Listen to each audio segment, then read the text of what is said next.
समाधान समाधान समाधान। नमस्कार, आदाब, सत श्री अकाल मित्रों, स्वागत है समाधान कार्यक्रम में आप सभी का। सागर के बीच में एक बहुत प्यारा सा द्वीप था जिसमें सभी भावनाएं हिल-मिल के रहा करती थीं। सारी फीलिंग्स, अच्छी फीलिंग्स, बुरी फीलिंग्स। एक बार बहुत जोर से बरसात हुई। वो द्वीप डूबने के कगार पे आ गया।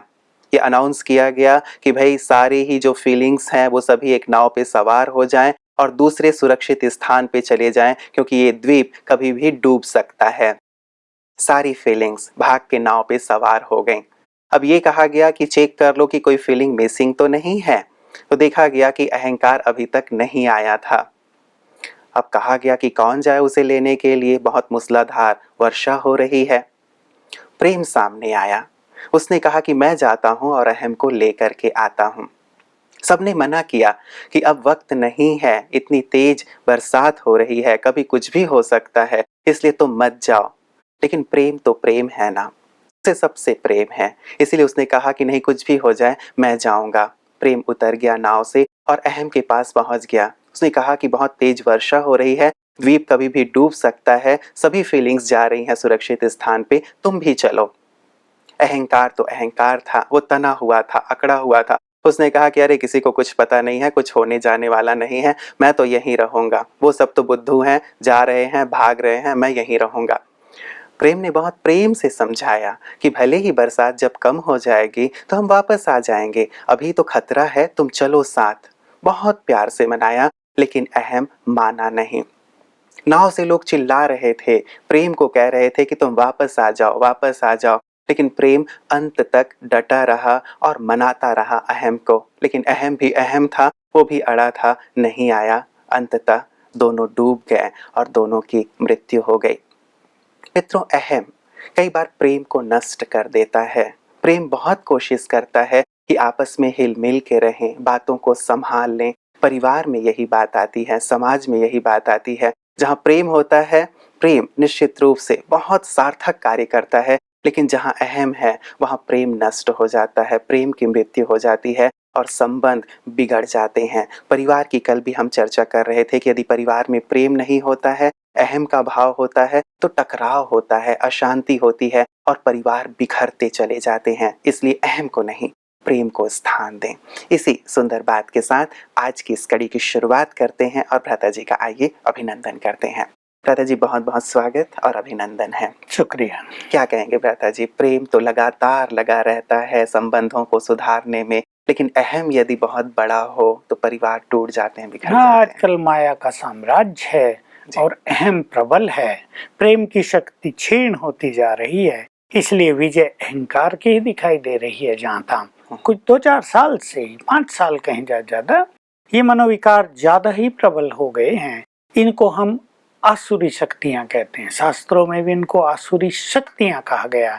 ये प्रबल होने से जो दैवी शक्तियां हैं प्रेम जैसी, वो सब निर्बल पड़ गई हैं और ये घर घर में इसका संघर्ष प्रारंभ हो गया है। इसलिए जिसे घर में प्रेम की सरिता बहानी हो, जिसे अपने कार्य व्यवहार को सहज रूप से सफल करना हो, उसे अहम को छोड़ना ही चाहिए। लेकिन भ्राता जी, अहम को छोड़ना सहज काम नहीं है। जो अड़ जाता है कि बस मैं ही सही हूँ, मैं ही राइट हूँ, मेरे सामने कोई किसी की नहीं चलेगी, तो वहां पे बड़ी दिक्कत आती है और ये प्रेम वाला जो भाव है वो भी नष्ट होता रहता है। इसको कैसे हम रियलाइज करें कि वास्तव में मेरा अहम बहुत ज्यादा नुकसान पहुंचा रहा है और छोड़ने के लिए हम तत्पर हों? स्पिरिचुअलिटी यही एहसास हमें कराती है।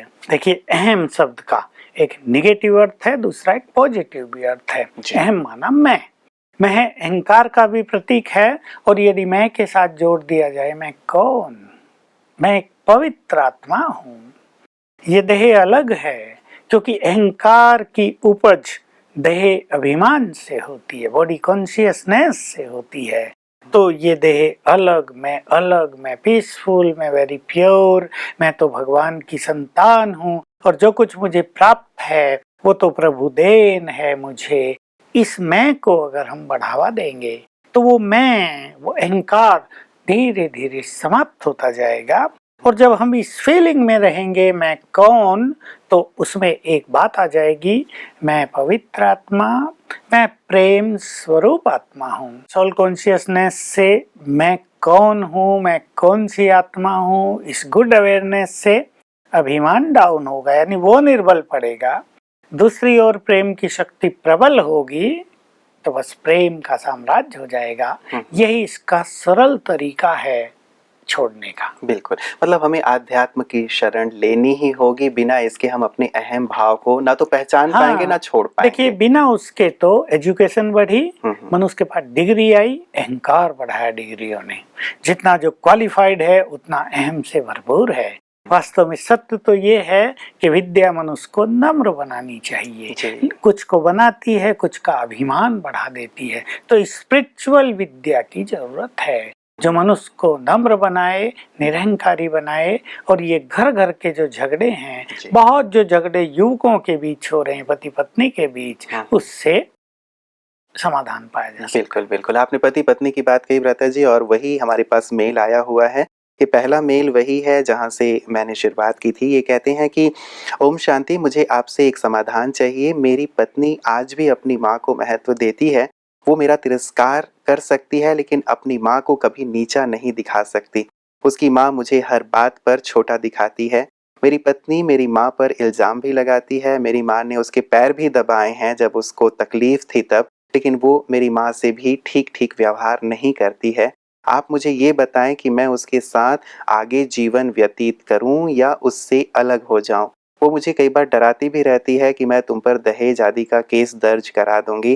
प्लीज आप मुझे गाइड करें, एक बड़ी समस्या है। मैं कह रहा था भ्राता जी वही वाली।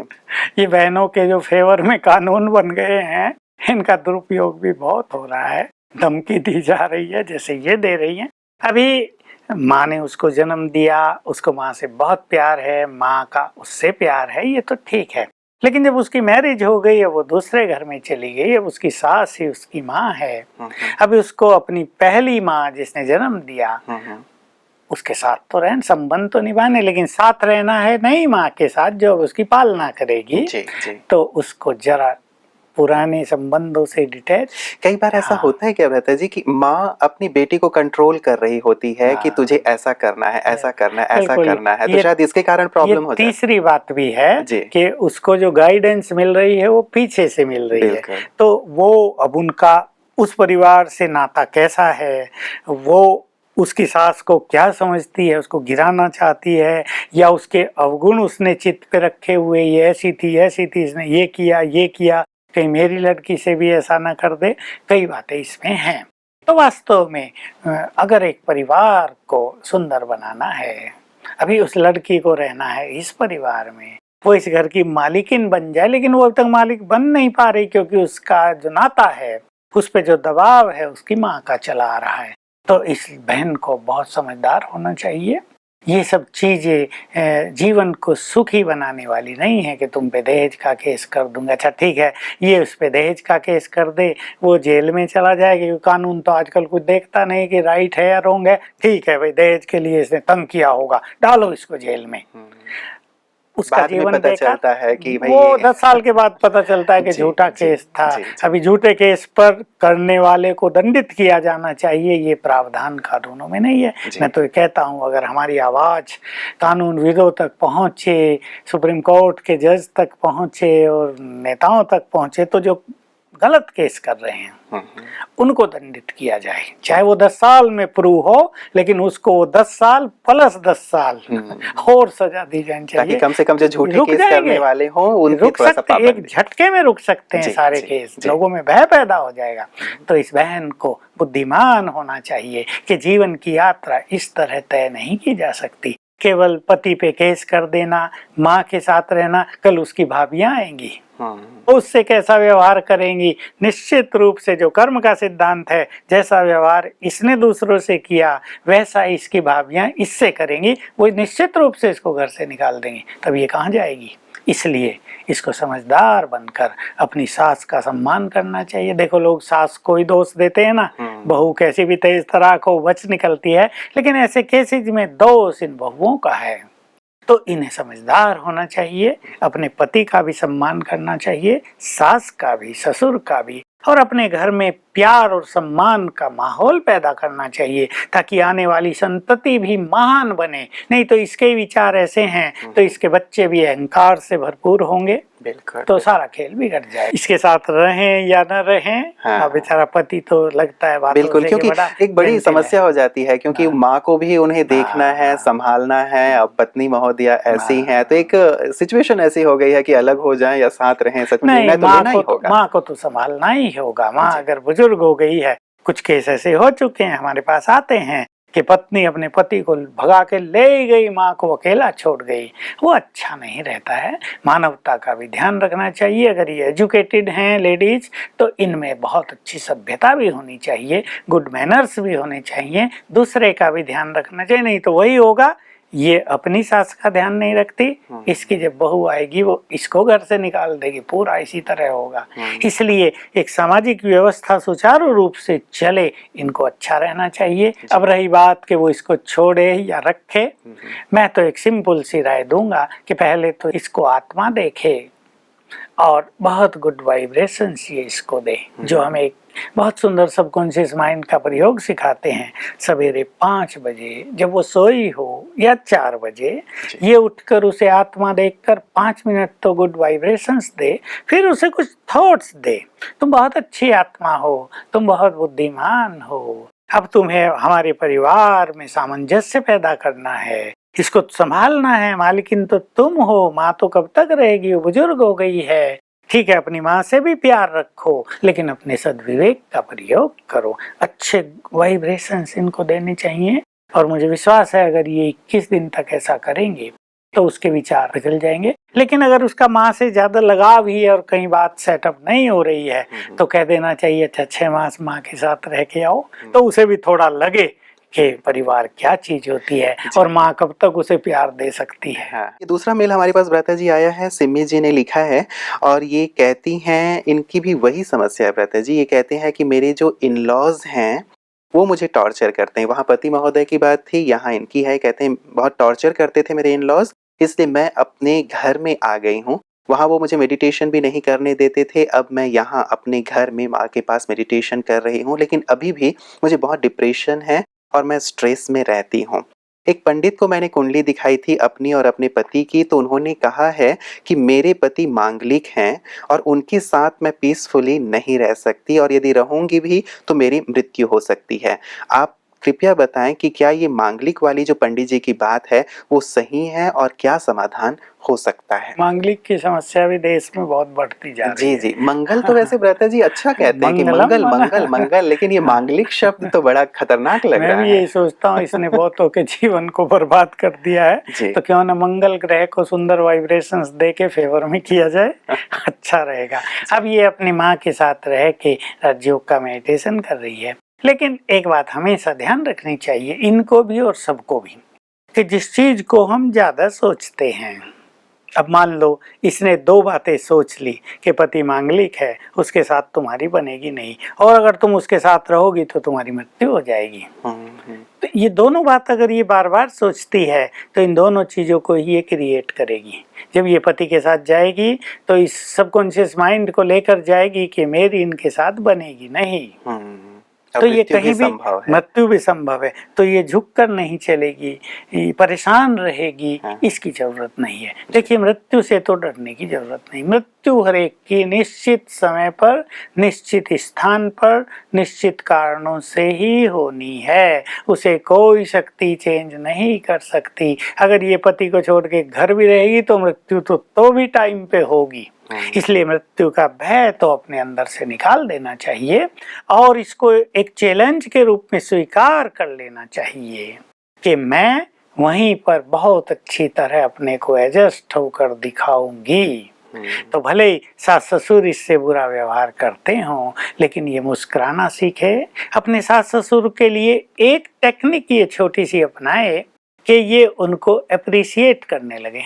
कोई और भी आए घर में तो चाहे प्रसंग हो या ना हो, मेरी सास बहुत अच्छी है, ये तो मेरी सच्ची माँ है, मुझे तो माँ बुला दी इसने, अरे मेरे ससुर तो मेरे सच्चे पापा हैं, कितना प्यार करते हैं मुझे, देखना उनका व्यवहार बदल जाए, उनकी दूसरों के तारीफ सामने करें। उनकी तारीफ करे। जी, जी। ये टेक्निक ये अपनाए।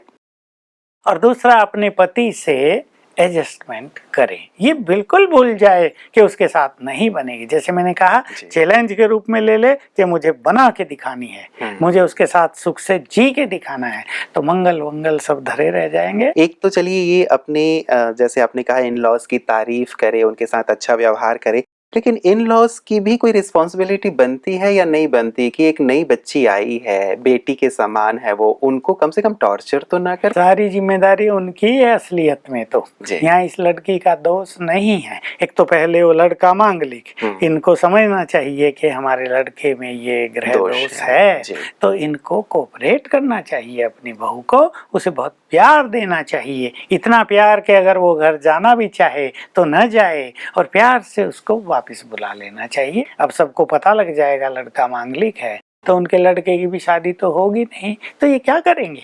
जीवन बेकार होगा, सास ससुर देखते ही रह जाएंगे, उनका अहंकार कहाँ ले जाएगा उन्हें। इसलिए उन्हें बहुत प्यार से इस लड़की को बुलाना चाहिए, मेडिटेशन भी करने देना चाहिए, इसको स्वतंत्र करना चाहिए और बहुत प्यार देना चाहिए, ताकि इनके घर में भी सुख शांति का माहौल बन सके। लता जी, ये मांगलिक है क्या? एक्चुअली हम ज्योतिष की पहले भी चर्चा कर आए हैं, क्या ऐसा कुछ होता है कि हाँ तो मांगलिक है या ये मांगलिक है, अब यहाँ ये नहीं हो सकता, वहाँ ये नहीं हो सकता, कहीं ये केवल कमाई आदि का जरिया तो नहीं है कि वो अपने लिए भी कह रहे हैं? नहीं, ऐसा तो नहीं है कि ये नहीं है। इन ग्रहों का इफेक्ट तो होता है। बाकी मनुष्य अगर योग साधना के द्वारा चाहे तो इन ग्रहों को गुड वाइब्रेशंस देकर इनके इफेक्ट को समाप्त कर सकता है। जो राजयोग में हमारे पास एक सुंदर विधि है कि मैं प्रकृति का मालिक हूँ, परम पवित्र आत्मा हूँ, और परमात्म शक्तियां स्वयं में लेके इन ग्रहों को वाइब्रेशंस दिया जाए, तो इन अनुष्ठानों की भी जरूरत नहीं रहेगी। पर अगर कहीं थोड़े बहुत खर्च से ये ठीक हो सकते हैं, तो मैं समझता हूँ उसको कराने में भी हर्ज नहीं। क्या विशेष योग का अभ्यास किया जाए ताकि मेरे सारे जो ग्रह नक्षत्र हैं सही सही कक्षा में बैठ जाएं? मैंने ये बताया कि मैं प्रकृति का मालिक हूँ और परम पवित्र आत्मा हूँ जी। इस स्वमान में स्थित होकर परमात्मा के हम वाइब्रेशंस प्राप्त करेंगे और फिर फैलाएंगे ये वाइब्रेशंस और संकल्प करेंगे ये वाइब्रेशंस इस ग्रह को मेरे फेवर में करें। जो भी उसकी नेगेटिव चीज है इसको समाप्त करें, मेरे फेवर में करें, तो बहुत अच्छा रिजल्ट इसका मिल सकता है। एक हमारे पास एसएमएस आया हुआ है ब्रता जी, ये कहते हैं कि few days back you told towards the end of your Samadhan programme that next you will discuss about bhog, but you didn't do that till now. I request you to do that. बहुत सारे लोगों को भोग कैसे लगाएं परमात्मा को, आपने ये प्रसंग छेड़ा था ब्रता जी, मैं आपको याद दिलाऊं कि बहुत सारी जो हमारी समस्याएं हैं उन समस्याओं को परमात्मा को भोग लगाने से भी समाधान किया जा सकता है। तो ये भोग लगाने की क्या व्यवस्थित विधि है? इसके पीछे दो कारण हैं जिस कारण से हम ये कहते हैं जी। भोग लगाना माना एक बहुत अच्छा पवित्र भोजन हम तैयार करेंगे, उस पवित्र भोजन में से थोड़ा सा हिस्सा लेके परमात्मा को ऑफर करेंगे, और ये पवित्र भोजन फिर उन सब पवित्र आत्माओं में बांटा जाता है जो ज्ञान योग का अभ्यास कर रहे हैं। तो एक तरह से पुण्य मिलता है। इन सभी मान लो 50 लोगों में बांटा गया, 100 लोगों में बांटा गया, तो इन 100 लोगों की ब्लेसिंग्स इस व्यक्ति को मिल जाती। तो वो भोग कहाँ लगाया जाए? घर में लगाया? वही मैं बता रहा हूँ। तो मूल रूप से वो भोग देखो घर में लगाएंगे तो 2-4 घर के लोग उसे खाएंगे और उनकी ब्लेसिंग्स भी नहीं मिलेंगी, घर वाले क्या ब्लेसिंग्स देंगे। लेकिन अगर बहुत सारी पवित्र ब्राह्मण आत्माएं उस भोग को खाती हैं तो बहुत अच्छा होगा। तो जो हमारे सेवा केंद्र हैं वहाँ हर गुरुवार को, कहीं कहीं संडे को, मंडे को ये भोग लगाए जाते हैं, भगवान को ऑफर किया जाता है, वहाँ लगवाना चाहिए। भोग लगाने से परमात्मा की नजर हमारी ओर आ जाती है, क्योंकि भगवान भावनाओं का बहुत भूखा है। भोजन तो उसे क्या चाहिए, लेकिन वो प्यार हम अपना अर्पित करते हैं इस भोग के माध्यम से, तो परमात्मा की भी प्यार की दृष्टि हमारी ओर आ जाती है और इससे कई विघ्न जीवन के नष्ट होने लगते हैं। इसलिए ऐसा करना चाहिए। घर में भी जो लगाना चाहे लगा सकते हैं। बिल्कुल पवित्र किचन हो, गंदगी से भरा हुआ नहीं, वहाँ नॉन वेज न बनता हो, भोग बनाने के बर्तन भी अलग हों, बहुत स्वच्छता से परमात्मा स्मृति में स्थित रह के भोजन बनाया जाए। थोड़ा थोड़ा कटोरियाँ होती हैं अलग रखी जाएं, बर्तन थोड़ा थोड़ा डाला जाए, पानी रखें, फ्रूट रखें, फूल माला रखें, फूल रखें और बैठें और मन से योग युक्त होकर परमात्मा को अर्पित करें। सच्चे मन से कैसे स्वीकार करो, बस ये तरीका है और इससे उसकी दृष्टि हमारी ओर आ जाएगी। अनुभव में आई है कि अच्छी बड़ी बड़ी समस्याएं भी इस विधि से समाप्त हो गई। क्या कोई विशेष एक समस्या ब्रता जी, आपने कहा बहुत सारी समस्याएं सॉल्व हो चुकी हैं, कोई एक ऐसा अनुभव जो भोग लगाने से पूरी तरह से सॉल्व हो गया हो और सबके लिए प्रेरक? एक बहुत अच्छा दिल्ली में ऑफिसर, गवर्नमेंट ऑफिसर था, उसकी अचानक नौकरी चली गई, बहुत परेशान हुआ, यहाँ जाए वहाँ जाए, MP के पास जाए, लेकिन कुछ हो नहीं पाया। आखिर उसने शिव बाबा को भोग लगवाया और बस भोग लगाते ही जो एक उसको सुंदर सा मैसेज मिले, सब समस्याएं मेरे अर्पित कर दो, मैं उन्हें हल कर दूंगा। उसने उसी क्षण से अपनी समस्याएं बाबा को अर्पित कर दी और एक हफ्ते में ही उसकी नौकरी बहाल हो गई। ऐसे कई सारे, और किसी के मकान नहीं बन रहे, मकानों में बाधाएं आ रही हैं, किसके परिवारों में विघ्न आ रहे हैं, तो कई सुंदर अनुभव भोग के प्रभाव से हुए हैं, ये विघ्न समाप्त हो। दादा जी, कई लोगों का ये प्रश्न होता है, चलिए सेवा केंद्र पे हमने भोग लगवाया, घर में जो बनाया जा रहा है, तो क्या अलग से परमात्मा के लिए हम विशेष भोग बनाएं या जो नियमित रूप से नाश्ता या दोपहर का भोजन या रात का भोजन बन रहा है उसमें ही भोग निकाल के? जब हमें स्पेशल भोग लगाना है तो अलग से उसको बनाया जाए, बहुत प्यार उसमें भरा जाए, भावनाएं उसमें भरी जाए। परिवार के लिए अगर हम बना रहे हैं तो उसमें वो भावनाएं नहीं आएंगी। अगर केवल भगवान के लिए बना रहे हैं, भले खाएंगे उसको फिर वही लोग, लेकिन उसमें बहुत सुंदर भावनाएं, प्यार से उससे बातें करते हुए, हम ये अपनी कामना रखें ही नहीं कि इस भोग को खा के आप हमारी ये समस्या हल कर देना। ये लालच भगवान को देने की जरूरत नहीं, लेकिन उसके प्यार में मग्न होकर हम उसके लिए भोग बनाएं, उसको ऑफर करें, तो बस उसकी दृष्टि आ जाएगी हमारी ओर और उसकी दृष्टि पड़ते ही बहुत कुछ ठीक हो जाएगा। तो ब्रता जी, विशेष अपनी समस्या रखने की आवश्यकता नहीं है, हम केवल भोग बनाएं और भोग बना के रखें। तो ये क्रम कब तक चलता रहेगा, इसके लिए भी कोई प्रावधान है? 7 बार किया जाए, चाहे तो हर संडे कर लें, हर गुरुवार कर लें, या अगर कोई ऐसी बात है जिसको हम जल्दी समाधान करना चाहते हैं तो 7 दिन लगातार कर लें। सवेरे अच्छे मुहूर्त में बहुत प्यार से नहा धोकर स्वच्छता के साथ, तो काफी प्रभाव दिखाई देगा। तो भोग में क्या विशेष बनाया जाए ब्रता जी? कहीं मीठा बनाया जाए, नमकीन? भिन्न भिन्न तरह की चीजें, मीठा भी हो, सब्जियां भी हो, रोटी भी हो, अमृत भी बनाया जाए, पानी में केसर आदि डाल के, इलायची डाल के, थोड़ा मीठा डाल के, इसको हम अमृत कहते हैं, ये भी बनाया जाए और फिर भगवान को अर्पित। यदि कोई गरीब परिवार का है या इतना नहीं कर सकता है लेकिन फिर भी चाहता है कि मैं भगवान को भोग लगाऊं, जैसा आप कह रहे हैं कि सुबह उठ के नहा धो के करे, तो यदि वो करना चाहता है तो क्या थोड़ा सा भी मान लो खीर बना दी, एक सेव रख दो, बस पानी आदि रख लो, फूल रखकर भगवान को अर्पित करो। और 7 दिन लगाना है तो क्या हम डिफरेंट कर लेना चाहिए उसमें। जी। चलिए, बहुत बहुत शुक्रिया ब्रता जी। बहुतों का ये प्रश्न था भोग का, तो लगातार हमारे पास मेल आ रहा था कि भोग जो आपने छोड़ा हुआ था उस पर चर्चा नहीं हो पाई थी। आज सुंदर स्पष्टीकरण आपने दिया है, आपका बहुत बहुत बहुत शुक्रिया। मित्रों, परमात्मा को भोग अर्पित करना, वैसे भी भक्ति मार्ग में भी हम भगवान को भोग अर्पित किया करते थे। अभी भी घर में जो छोटा सा हमारा मंदिर होता है वहां पे भी हम भगवान को भोग स्वीकार कराते हैं। या भोजन ग्रहण करने से पहले भी मुझे याद है पिताजी जब भोजन किया करते थे तब भी वो पहले ईश्वर को याद करते थे और थोड़ा सा निकाल के जमीन में रखा करते थे। तो ये सारी चीजें हम करते आए हैं, लेकिन व्यवस्थित रूप से सुबह स्नान आदि करके हम यदि परमात्मा के लिए कुछ बनाते हैं, उन्हें स्वीकार कराते हैं, तो ये भी एक सुंदर तरीका है अपनी समस्याओं को दूर करने का या उनसे निजात पाने का। इसका भी बहुत सुंदर अनुभव लोग कर रहे हैं, आप भी इसे अवश्य करें। और जहां से हमने शुरुआत की थी, परिवार जो टूट रहे हैं अहम भाव के कारण, अहम से मुक्त होना बहुत आवश्यक है। देखिए, जिस पेड़ में बहुत ज्यादा फल होते हैं वो वैसे भी झुक जाता है। तो यदि हम बहुत ऊंचाई पे पहुंच गए हैं, बड़े बन गए हैं, तो उस बड़प्पन की निशानी ये है कि हम झुकें, सबके साथ प्यार से मिलें, ताकि परिवार में भी टकराव ना हो, ऑफिस में भी टकराव ना हो, और हम जहां भी जाएं